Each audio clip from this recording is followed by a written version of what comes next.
प्यारे बच्चों, multiple choice question की सीरीज में आज हम लोग जो है 3 डायमेंशन कोऑर्डिनेट सिस्टम का एक इम्पॉर्टेंट चैप्टर डिस्कस करेंगे और वो है चैप्टर आपका कोण। तो कोण चैप्टर में आपका कोण, उसके बाद फिर रेसिप्रोकल कोण, एनवेलोपिंग कोण, राइट सर्कुलर कोण और ये सब आपको इसमें देखना है। तो एक बड़ा चैप्टर है, काफी आसान और इम्पोर्टेंट चैप्टर है। तो 2018-19 में आपको लगभग इससे 11 क्वेश्चन मिले हैं। तो थोड़ा सा पहले हम लोग जान लेते हैं, तब डायरेक्ट क्वेश्चन पे आना उतना सही नहीं रहेगा। पहले जानिए कोण क्या होता है। तो कोण जैसे थोड़ा सा इसमें देखना है, जैसे ये आप देखिए मार्कर है, तो अब इस मार्कर को मूव करना है, रोटेट होना है। बस कंडीशन केवल यही इतनी है कि ये पॉइंट चेंज नहीं होना चाहिए। माने कि अगर आप ये पॉइंट चेंज नहीं होगा और इसको मूव कराएंगे तो ये जो सरफेस जनरेट होगा वो सरफेस एक कोण बनेगा। तो हम लोग जो है लास्ट ईयर या जो कक्षा 9 या 10 में हम लोग हाई स्कूल लेवल पढ़ते हैं वो हम लोग पढ़े थे राइट सर्कुलर कोण, या हम लोग हिंदी में जानते हैं लंब वृत्तीय बेलन। लेकिन यहाँ ऐसा कुछ नहीं लिखा है, लिखा है कोण। आपको राइट सर्कुलर कोण भी पढ़ना है, उसका जो बेस होता है वो सर्कल होता है। ये जरूरी नहीं कि बेस सर्कल ही हो हमेशा, अगर सर्कल होगा तो राइट सर्कुलर कोण कहा जाएगा, नहीं तो सिंपली कोण। अब कोण की डेफिनेशन देखिए कि the surface generated by a variable line which passes through a fix point. मैंने आपसे यही कहा कि जैसे ये लाइन हो गई, अब इस लाइन के द्वारा generate surface which passes through a fix point, line हमेशा इस फिक्स पॉइंट से पास हो रही है, एंड इंटरसेक्ट गिवन कर्व, और यहां पर देखिए एक कर्व इंटरसेक्ट हो रहा है, or touch a given surface, या किसी सरफेस को ये लाइन टच करे। तो देखिए सत्य तो ये है कि टच करने की दशा में कोण के बजाय इसका नाम होता है इन्वेलोपिंग कोण। जैसे आप यहां पर इमेजिन करिए कि एक स्फीयर रखा हुआ है, अब यहां पर एक पॉइंट ले लेते हैं और इस पॉइंट से स्फीयर पर टेंजेंट लाइंस आपको ड्रा करनी है। तो ये जो बन जाएगा वो बनेगा एक कोण, जो कि इस स्फीयर का कहलाएगा इन्वेलोपिंग कोण। तो हम जो आपको डेफिनेशन बताए हैं उसमें जो टच ए गिवन सरफेस कहता है वो कॉन्सेप्ट होता है इन्वेलोपिंग कोण का, और बाकी इंटरसेक्ट गिवन कर्व वो होता है कोण का। तो कोण की डेफिनेशन ही हुई कि the surface generated by a variable line which passes through a fix point and intersect given curve or touch a given surface. तो अब जैसे ये मान लेते हैं ये कोण हमने आपको बताया कि हाँ ये कोण बना हुआ है। अब ये जो फिक्स्ड पॉइंट है जिससे कि लाइन हमेशा पास हुई है, ये जो फिक्स्ड पॉइंट है ये कहलाता है इस कोण का वर्टेक्स। ये जो वेरिएबल लाइन थी जिससे कि ये कोण जनरेट हुआ है इसको बोलते हैं जनरेटिंग लाइन, जनरेटिंग लाइन या रिवॉल्विंग लाइन कहते हैं, जनरेटर कहते हैं। और यहाँ पे जो कर्व आप जो टच होता है या जो कर्व कटता है, जो सरफेस टच होता है, इसको बोलते हैं गाइडिंग कर्व, गाइडिंग कर्व या गाइडिंग सरफेस। तो यहां पर ये जरूरी बातें थी, vertex, generating line and guiding curve. अब कोण की ये तो डेफिनेशन हो गई। अब कोण से संबंधित 2-3 और महत्वपूर्ण बात जान लीजिए, तब हम लोग कुछ क्वेश्चन पे आते हैं, क्योंकि आप जानते हैं कि यही सबसे आपका क्वेश्चन बनता है। सबसे पहले ये है कि अगर कोण का वर्टेक्स माने कि ये ओरिजिन हो तो कोण का जो इक्वेशन होता है वो हमेशा XYZ में सेकंड डिग्री का होमोजीनियस इक्वेशन होता है। हमने ये कहा कि कोण का जो वर्टेक्स होता है, अगर कोण का जो वर्टेक्स है, इफ वर्टेक्स ऑफ कोण इज एट ओरिजिन, यानी कि ये क्या हो 0 0 0 हो, तो इक्वेशन ऑफ कोण जो होता है fxyz बराबर 0, ये होता है homogeneous equation of second degree. Homogeneous equation of second degree ये बाकायदे प्रूफ हो सकता है, कोई बहुत बड़ी बात नहीं है, लेकिन चूंकि आपको डिस्क्रिप्टिव नहीं ऑब्जेक्टिव भी देखना है तो इसीलिए वैसे डायरेक्ट बताया जाता है। Homogeneous equation of second degree याद करें क्या होगा equation, ax square by square cz square 2hxy 2gzx 2fyz बराबर 0। ये जो इक्वेशन आपके सामने है ये जनरल इक्वेशन ऑफ कोण विद वर्टेक्स एट ओरिजिन होता है। ये इक्वेशन भी आपके काम का है। इसमें बहुत जरूरी बात ये है कि टर्म तो आपके पास 6 हैं, किसी एक आर्बिट्रेरी कांस्टेंट से आप डिवाइड अगर करेंगे तो इफेक्टिव आर्बिट्रेरी कांस्टेंट की जो संख्या होगी वो 5 बनेगी। तो ये जाने रहिए कोन के इक्वेशन में नंबर ऑफ आर्बिट्रेरी कांस्टेंट अगर आपसे पूछा जाता है तो जवाब होगा 5। लेकिन कब? जब उसका वर्टेक्स ओरिजिन है तब। अब ये तो पहला पॉइंट था। दूसरा पॉइंट ये है कि अगर कोन का वर्टेक्स ओरिजिन है, माने कि वही कंडीशन अभी है, आप देखेंगे इसमें 90% से अबव 95% कोन का वर्टेक्स ओरिजिन ही रहेगा। एक आध दो चार सवाल आपको मिलेंगे बस कि जिसमें वर्टेक्स चेंज रहेगा।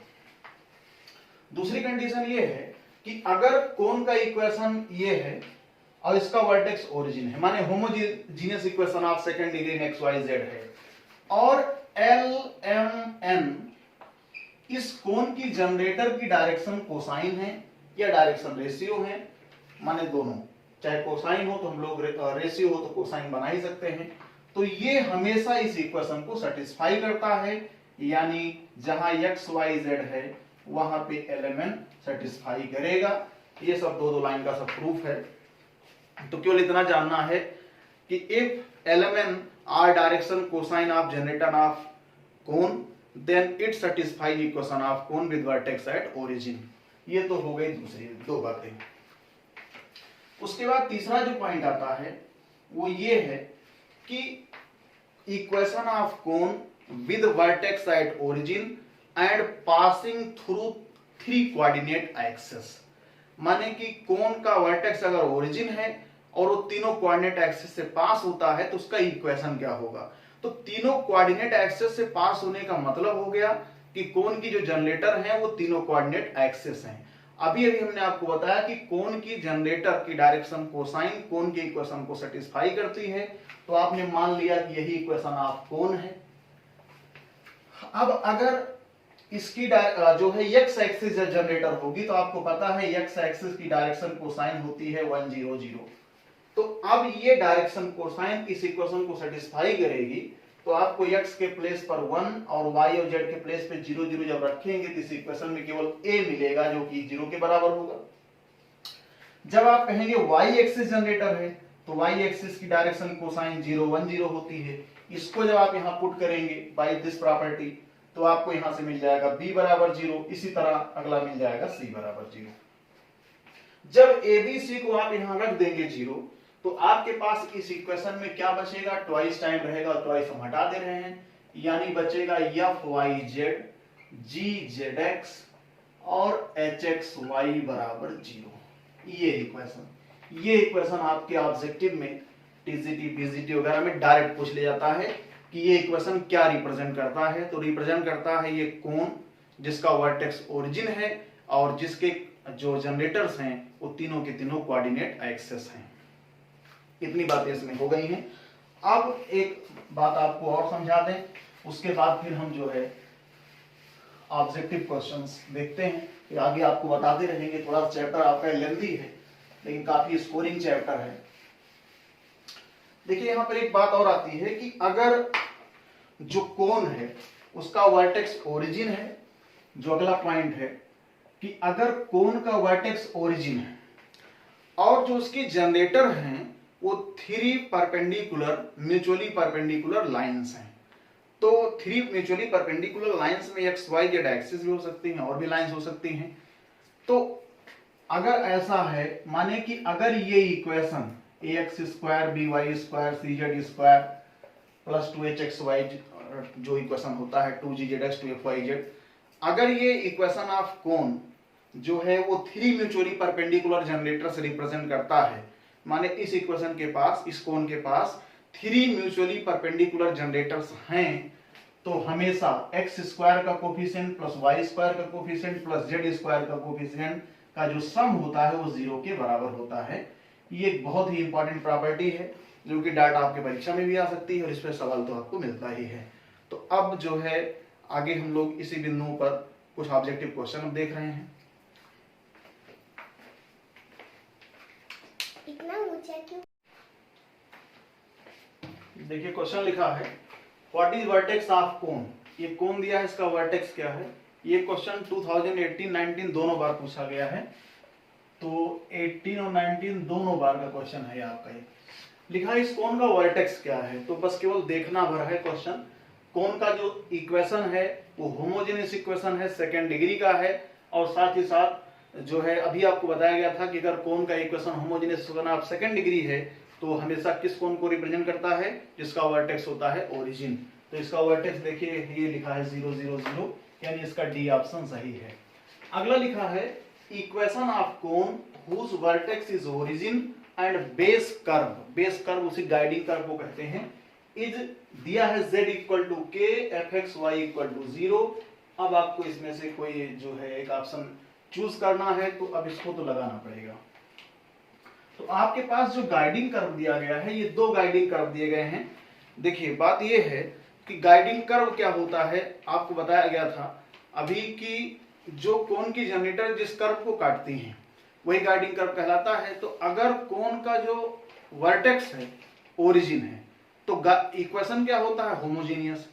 तो अगर गाइडिंग कर्व के दो इक्वेशन आपको दिए गए हैं तो एक की हेल्प से केवल दूसरे को होमोजेनियस बना लीजिए, तुरंत आपको कोण का रिक्वायर्ड इक्वेशन मिल जाएगा। तो यहाँ f x y equal to 0 को z इक्वल टू के की हेल्प से होमोजेनियस बनाना है। तो अब पहले ये प्रश्न उठता है f x y equal to 0 है क्या, तो f x y equal to 0 x y में सेकेंड डिग्री का इक्वेशन अपने मन से आप मानेंगे, आप जानते हैं a x square b y square 2hxy 2gx 2fy plus c equal to 0, यही होता है। z इक्वल टू के की हेल्प से बनाना है, होमोजीनियस बनाना आसान काम है। z इक्वल टू के यानी z बाई के इक्वल टू हो जाएगा 1। तो हमको सेकंड डिग्री बनानी है, देखिए यहाँ सेकंड डिग्री है, यहाँ भी सेकंड है, यहाँ भी सेकंड है।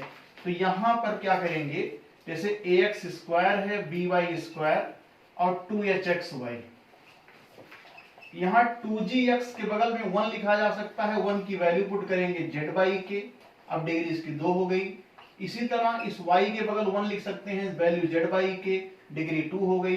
और c के बगल हम 1 का स्क्वायर लिखेंगे और 1 के स्क्वायर की वैल्यू क्या रखेंगे, z बाई के का होल स्क्वायर इक्वल टू 0। अब ये सेकंड डिग्री बन गया। लेकिन क्योंकि जो रिजल्ट आ रहा है वो फंक्शन ऑफ इस टाइप का आ रहा है, अब फंक्शन बनने के लिए आपको इस फॉर्म में बदलना पड़ेगा। तो इस फॉर्म बदलने का मतलब लास्ट में c होना चाहिए। c का मतलब z स्क्वायर बाई के स्क्वायर से भाग करना पड़ेगा। तो z स्क्वायर बाई के स्क्वायर से भाग करने का मतलब हुआ के स्क्वायर बाई जेड स्क्वायर से गुणा। यहाँ के स्क्वायर बाई जेड स्क्वायर हो गया, यहाँ के स्क्वायर बाई जेड स्क्वायर हो गया, के स्क्वायर बाई जेड स्क्वायर, तो एक के इसके साथ आ गया z और यहाँ भी k और z आ गया, ऐसे आगे हो जाएगा। यहाँ से हट जाएगा, यहाँ से एक कटेगा एक बचेगा। तो आप देखो जहां x था उसके प्लेस पर x k बाई जेड और जहां y है y k बाई जेड, यानी ये आपका बन जाएगा function of x k by z y k by z equal to 0। और ये आपका आ रहा है कौन सा ऑप्शन, देखिए इसका b आ रहा है, तो इसका b सही होगा। इसी तरह इक्वेशन चेंज किया जा सकता है, z इक्वल टू के के बजाय y इक्वल टू के दे दे और यहाँ पर f x z कर दे, तो ऐसे बनाया जा सकता है। अगला इक्वेशन लिखा है, अगला क्वेश्चन है कि एक cone of second degree can be found to pass through concurrent lines. तो अगर कोन सेकेंड डिग्री का है तो आप निश्चित रूप से मान चलिए कि उसका वर्टेक्स जो है वो ओरिजिन है, और अगर वर्टेक्स ओरिजिन है तो अभी अभी आपको बताया था हमने कि कोन का इक्वेशन उसमें होते हैं 6 आर्बिट्रेरी कांस्टेंट, लेकिन एक से डिवाइड करके 5 कंडीशन होनी चाहिए। इसका मतलब अगर 5 आपको कंकरेंट लाइंस मिल जाएं, जनरेटर मिल जाएं, तो इक्वेशन ऑफ कोन आप निकाल सकते हैं। यानी equation cone of second degree can be found to pass through कितनी लाइंस, कंकरेंट माने एक बिंदुगामी या संगामी, यानी 5 कंकरेंट लाइन से पास होकर के जो है निकल सकता है। देखिए अगला क्वेश्चन लिखा है the equation to a cone whose vertex of vertex origin semi vertical angle alpha दिया है and z axis as the axis. तो इस टाइप का दो इक्वेशन और बनता है जिसमें एक्सिस जेड एक्सिस, फिर वाई एक्सिस, फिर एक्स एक्सिस। एक क्वेश्चन फिक्स जाने रहिए, अब आप लगाने के बाद आपको चाहे इसका आंसर याद हो जाए या जो है लगाना आपको आ जाए।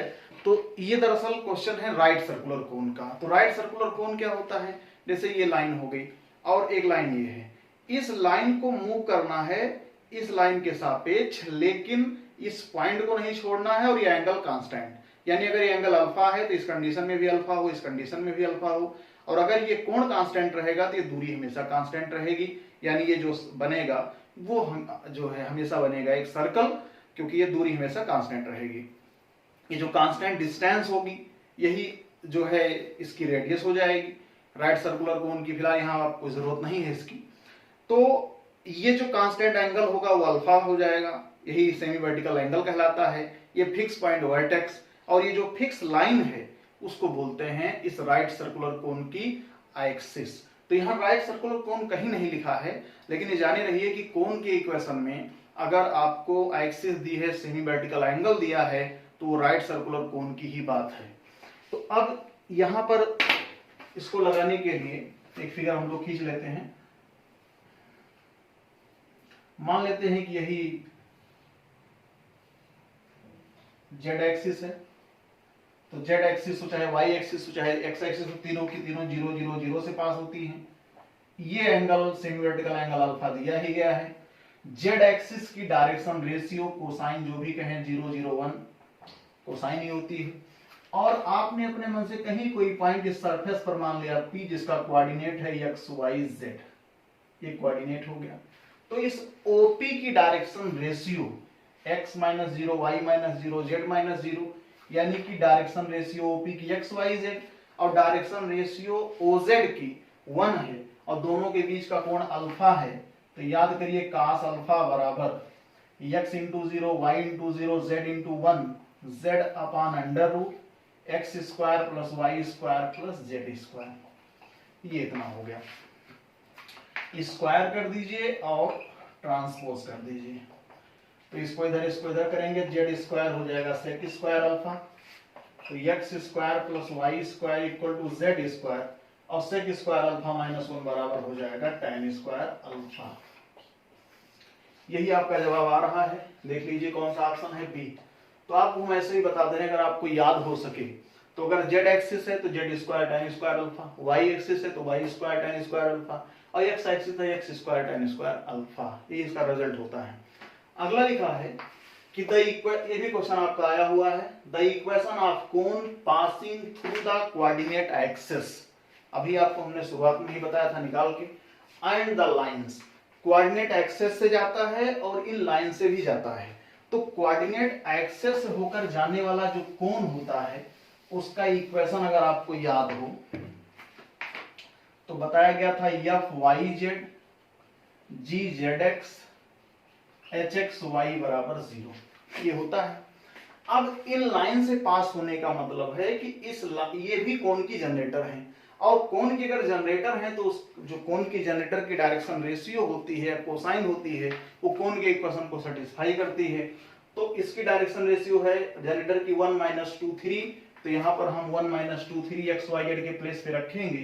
तो पहले एफ वाई जेड -2 और 3 यानी क्या जाएगा -6, ये हो गया, और जी जेड एक्स यानी कि आ जाएगा 3, एक्स वाई यानी आ जाएगा -2 इक्वल टू 0। अगला हम रखेंगे, पहले है वाई जेड यानी कि -f, ये भी आ जाएगा। फिर है जेड एक्स यानी कि जी के साथ जेड एक्स या 3 ही आएगा, और एच एक्स वाई यानी -3h इक्वल टू 0। ये सिंप्लीफाई कर लीजिए, यानी f अपान जी अपान और एच अपान, ये कैंसिल हो जाएगा, ये हो जाएगा -9 हो गया और +6 हो गया, यानी कि -3 हो गया। फिर ये कैंसिल हो गया आपका, यहाँ हो गया आपका 2, और यहाँ हो जाएगा -18, हाँ -2 - 18 यानी कि -16, और ये कैंसिल हो गया, -18 + 3 यानी कि -15।